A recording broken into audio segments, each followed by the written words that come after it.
Welcome to All the Way Alive. This is a space for the real, the raw, the unfiltered experience of being human. I'm Carolyn, and I'm most definitely not here as a teacher or an expert. I am a fellow traveler fumbling my way through the mess and the magic of life with you.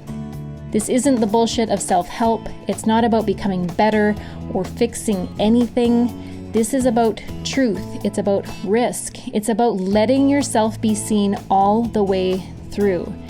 It's about the initiations we go through in love, the ache of purpose, the wild vision, the grief, the ecstasy, the fear, all of it. Here we explore what it means to be all the way alive, to feel, to fall, to fuck it up, to try again, to listen to your body, to mine your own wisdom. There's no finish line, just this moment, just this breath, just this one wild, precious life. Let's go there. Hello. Okay, check out this new microphone. I'm hoping this helps with the audio quality. I got it for, I guess if you're listening, you won't see this, but I got it specifically to record the audio book for All the Way Alive. So that coming at some point in the future. Alrighty, obviously it's going to help with the podcast too. That's a necessity. We'll see how it works. This podcast episode is a bit of a fun one, a little cheeky, a little bit uncomfortable. I think because of I don't know, being in this wellness space and what feels like a spiritual space of a lot of people come from that place that I know. And and what I want to talk about is basically the bullshit of soulmates and twin flames. Yeah. And don't get me wrong, there's I get the language behind a lot of things and all of these karmic lessons and blah blah blah blah blah. But what I want to talk about is the way that we use language like that. It reminds me of Mercury retrograde. It's not a fucking planet that's causing you to do the stupid shit that you do in your life, or to make the decisions, or to keep yourself stuck or limited. So let's talk about it. And this is, I dedicated a whole chapter in the book to this specifically because of my own personal experience and the feeling I get every time somebody talks to me about it or shares about it on social media or whatever, and they're talking about oh, they're my soulmate, or I know we have karmic lessons to learn together. Oh my goodness. There's just some stuff in there, okay? So basically this episode is for anyone who's ever gotten lost in that whole story of love, right? The story that says, this is it. This is the one. This is the person who will finally make me feel whole, will finally bring out all of, the parts of me that I've been hiding or keeping under wraps or quiet. And I've been there. I've been there, and from time to time I'm still there. And the path out, I'm just going to give you an Easter egg right at the beginning. So the path out is to put your mission and your vision and your purpose at the center of everything. That is the way out. Okay, so that's the Easter egg. So this isn't about judgment at all. Again, I've been there. It's about remembering what love actually is. Okay, so we can't confuse this whole soulmate and twin flame bullshit with what love actually is.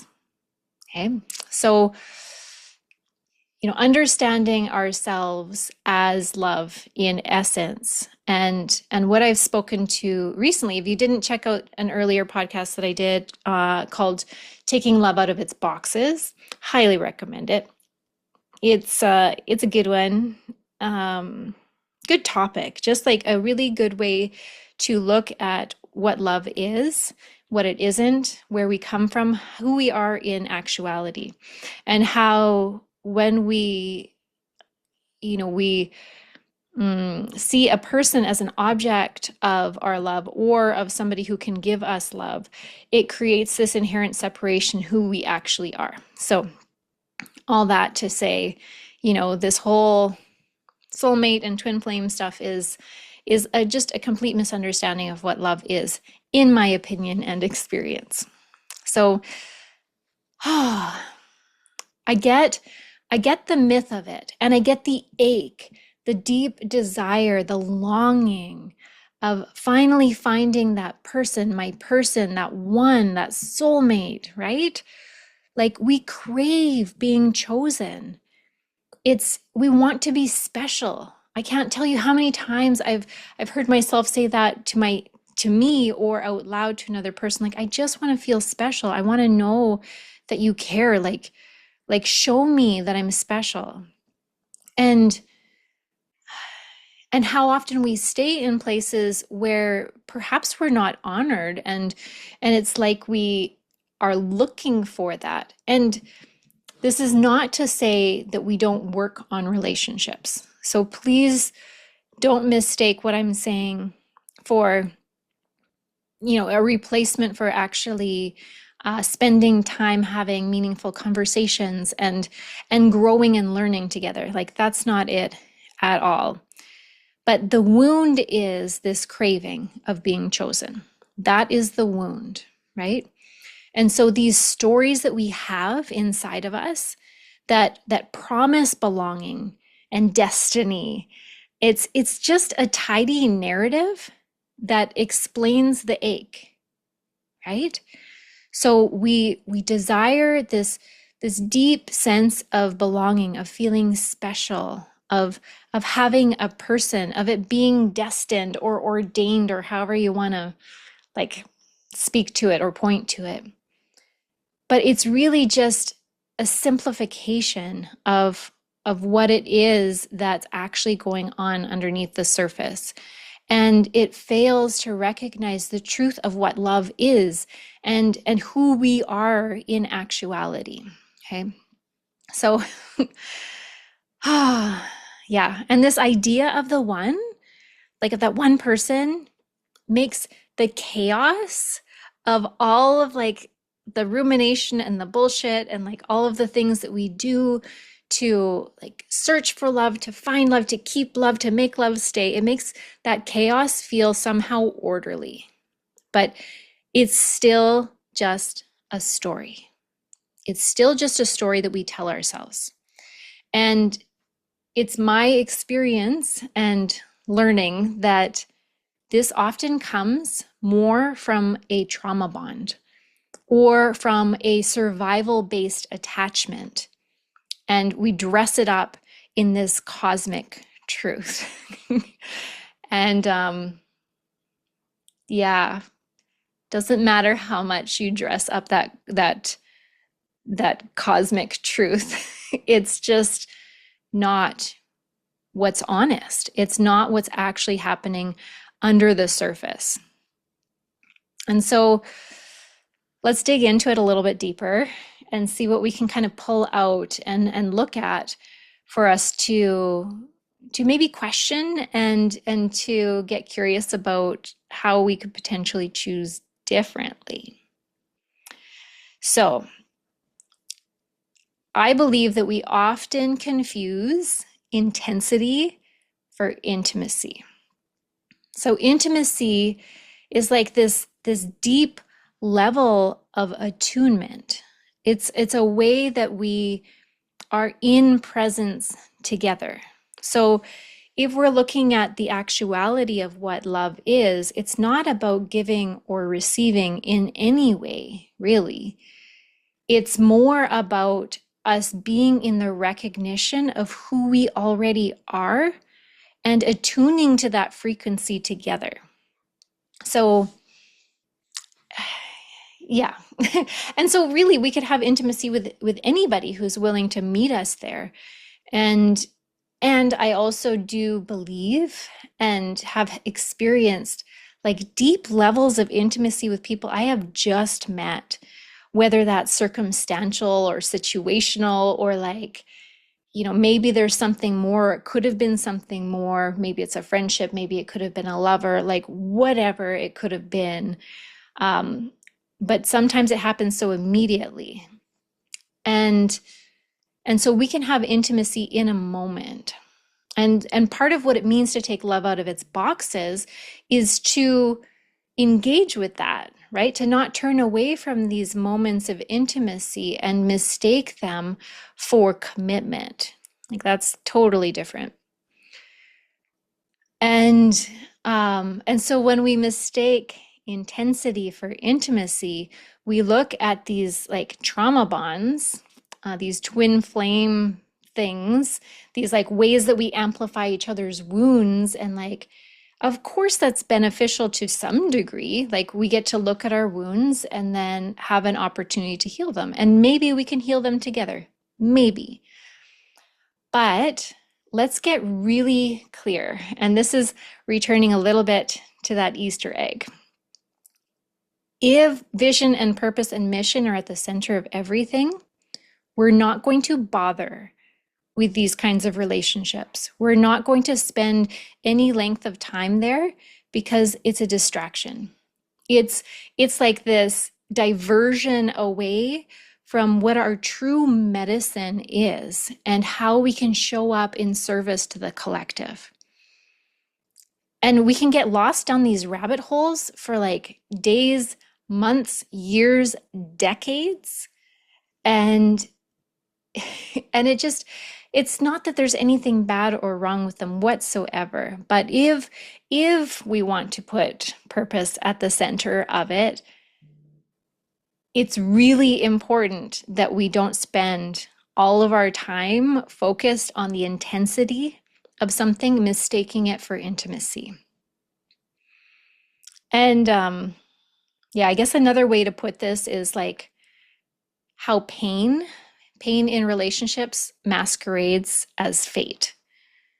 So we feel that we're fated to be these star-crossed lovers, right? Like these people who are just going to keep poking at each other's wounds until we help to heal each other. Like, sure, and like I don't know why this is what's coming to mind, but it reminds me of like crash dieting rather than like spending the time to actually change how you eat or how like your own internal beliefs and your relationship with food and exercise and just living a healthy lifestyle, right? It's like wanting to keep everything the same and just sit in the pain of it and and then try to fix it with like these quick fixes. And when I look at that through like a relational lens and how we show up in a relationship in like a fad diet sort of way, it's like we use that pain, that discomfort that shows up in relationship as reasoning, as like the reason why we stay. And whether it's pushing us, so this is interesting. Okay, so this is interesting. it it reminds me of this quote from Michael Bernard Beckwith that pain pushes until vision pulls. And so maybe this is like the way in for some people, but and if you want to live a life of vision, if you want to live a life of purpose, and you can choose this at any time, and even if you forget, you can come back to it. If you want to live that, you have to allow vision to pull you. So that means you have to be willing to let go of the pain. You have to be willing to let go of the part of you that needs to punish yourself, that needs to stay stuck in that victim story, whatever that trauma bond bullshit is, that's masquerading as this like cosmic love story. They're not your soulmate. They're not your twin flame. Okay. I get a little bit passionate about this, and I didn't realize like how top of mind this was for me, but it's there. And and I get it because there's these these moments, these experiences, these relationships that like light us up. But what if that light up is just the match that lights up a part of me that forgot that it could burn, right? What if it's not about them? What if they're not the flame? What if they aren't the source, but they're the mirror? What if that feeling that woke up in you, that thing to look at, isn't meant to be a lifelong or week-long or month-long, decade-long lesson? What if it is simply a mirror? And you can see that it shows up in you and you go, oh, thank you. And then rather than staying in that and trying to change the person, rather than seeing it as the mirror that it is, what if you chose to leave? Like what if you chose to take that as the lesson that it is? And again, this is not, please hear me when I say this is not an exchange for commitment. And this is why, like this, the soulmate twin flame stuff irks me so much, because there's a magic to be had with a depth of intimacy that's built over time and that is based on shared values. And even those relationships might shift if and when it's time. Right? But if we focus on these pieces of the light up and like that intensity and this like pain that's masquerading as fate, like that is going to create such diversion. Okay. I think that I pulled on that thread enough. So let's talk about what real love asks of us, because it's different. So when we want to move beyond the soulmate fantasy, we look at love as an opportunity to truly meet ourselves. It's like the understanding of love at our essence. It's who we are. It's a remembering of that. And so the relationships in our life aren't always a forever. Sometimes they're portals. Sometimes they're ways in, and we don't forget or mistake them for forever. And like, what a beautiful gift. So what if we made this commitment to ourselves to stay in a relationship as long as it's in the highest and best for both people?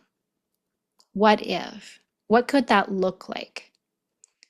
And I love, oh my goodness, Byron Katie. So when I was in her 9-day school for the work, she said something that has stuck with me forever. And I'm sure I've repeated this a few times to, I don't think I've said it on this podcast yet, but definitely to friends. And I was just having a conversation with my friend Blake this morning, and he reminded me of it. So her vow to her husband, it was, I promise to love you until I don't. And like, ooh, like gut punch, right? How honest, how beautiful is that? And the truth of it is, like, the love doesn't actually end, but it's more honest because we're human and perhaps we forget. So I promise to love you until I don't. And so perhaps that also carries with it the understanding that maybe it's not just I promise to love you, but I promise to be with you until I'm not. Like I promise to be a yes until it's a no. And I'm wondering if I should share this. It feels relevant and it feels present. So my mentor, Stancia, she has spoken to me about this, about like, just ask yourself every day, can I spend another day with this person?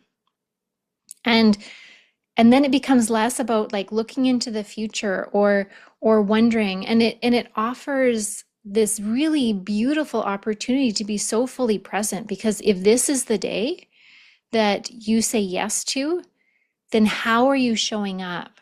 How are you showing up for yourself? How are you showing up for this person? How are you contributing to the relational dynamic that you've built together? So what is your role? And I just love that because I believe we become complacent. It's very easy to become complacent. And it's interesting. I don't feel like I have been able to become complacent after experiencing divorce. So that was for me back in 2014 was the separation with my husband. And, from that moment on, complacency wasn't an option for me any longer because I knew what happened when complacency shows up. And I just wasn't willing to live my life like that any longer.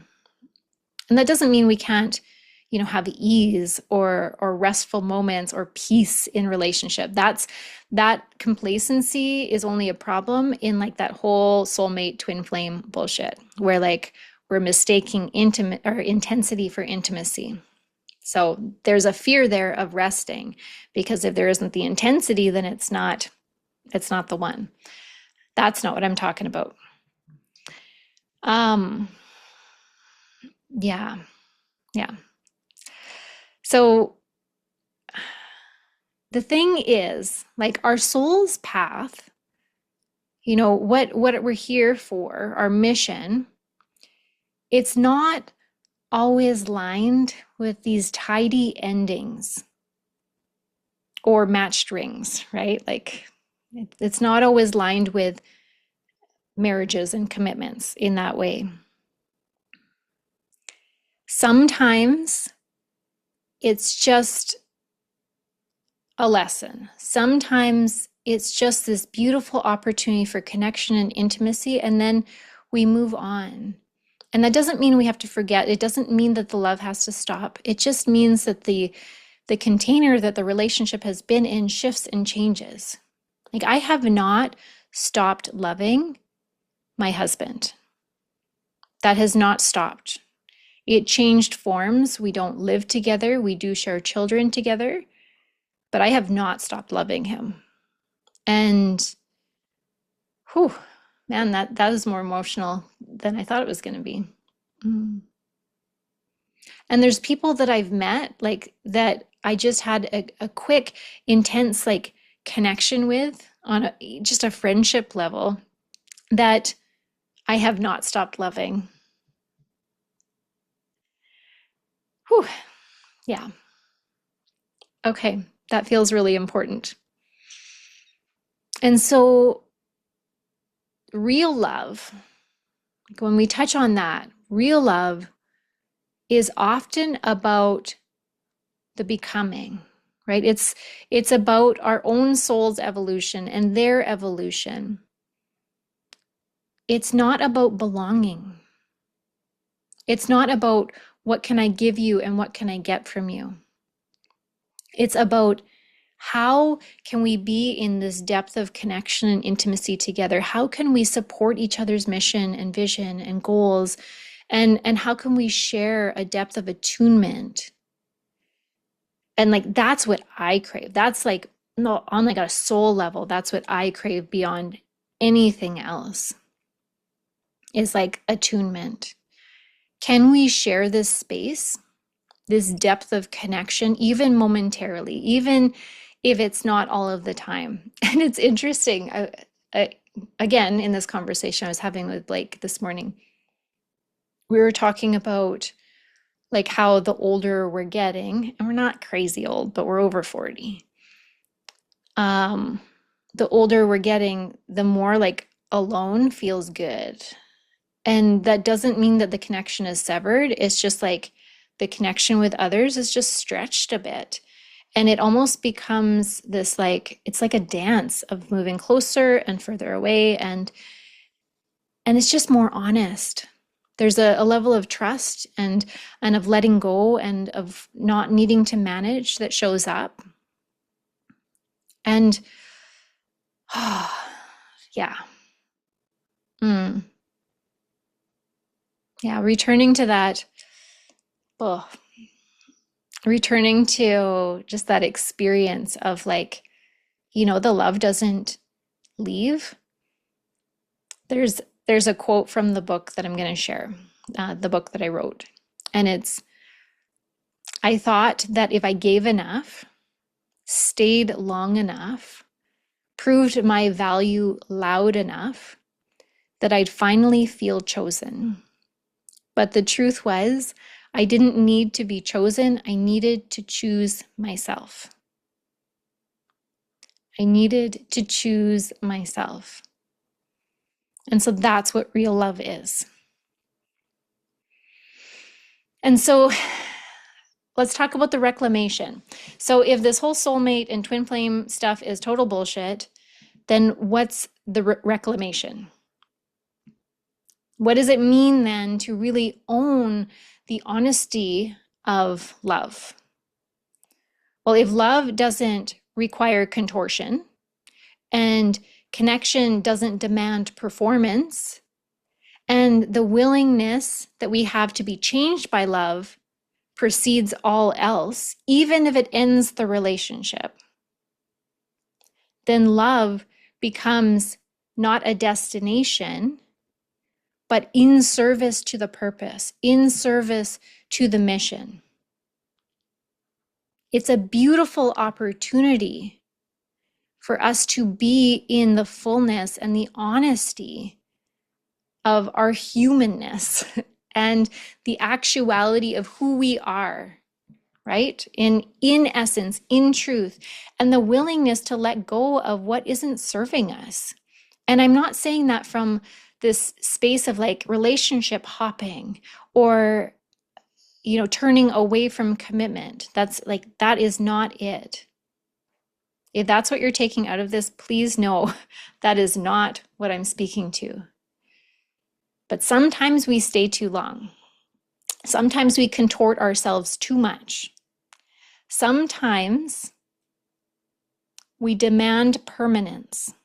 We demand it rather than allow it to be part of our experience if it fits. And sometimes we're not willing to be changed by love. Okay, so hear that. We say that we love the other person, but do we? If we're not willing to be changed by that love, if we're not willing to learn, if we're not willing to grow together, is that actually love? Even if it ends, even if it causes a shift or a change in the relationship. And oh my goodness, how many times have I done that? Like, I'm grateful for my willingness to have more honest conversations now because I can share with friends or partners very uncomfortably at times that like, hey, I didn't realize I was doing this, but I was doing it. And the fear of changing, of being changed by love, allowing love to change. Like if I look at, okay, is this in our highest and best? No, like how have I been managing this situation? And if I let go, what will change? That's the greatest fear. That's why we hold on. That's why we contort, because we're afraid that love will leave us. We forget who we are. So if there's someone that you're trying to turn into your twin flame, what would happen if you let them be your teacher instead? Okay?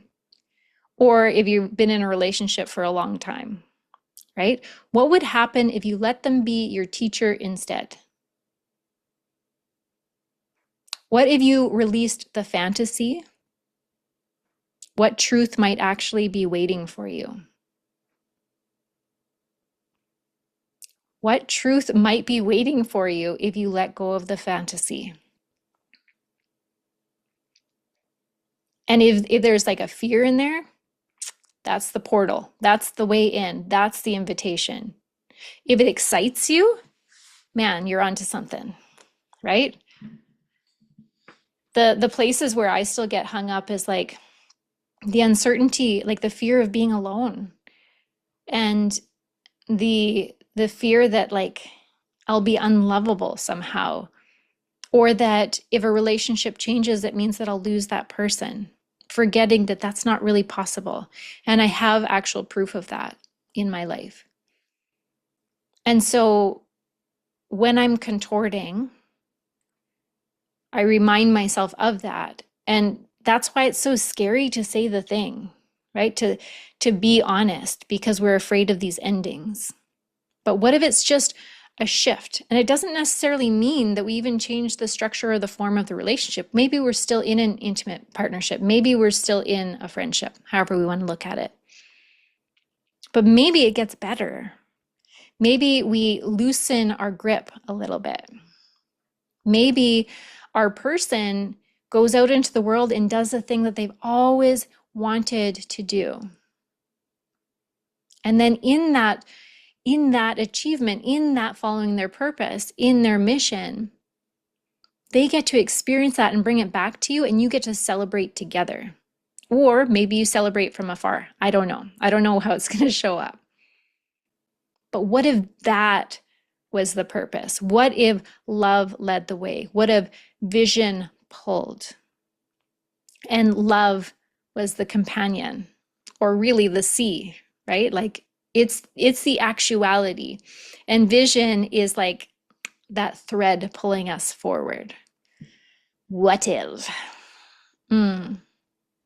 Yeah, that was fun. Alrighty, I guess that's it for this topic. Oh, yeah. And a question I ask myself often is, what would love do? What would vision do? What would love do? Okay, sending you much love and all those blessings.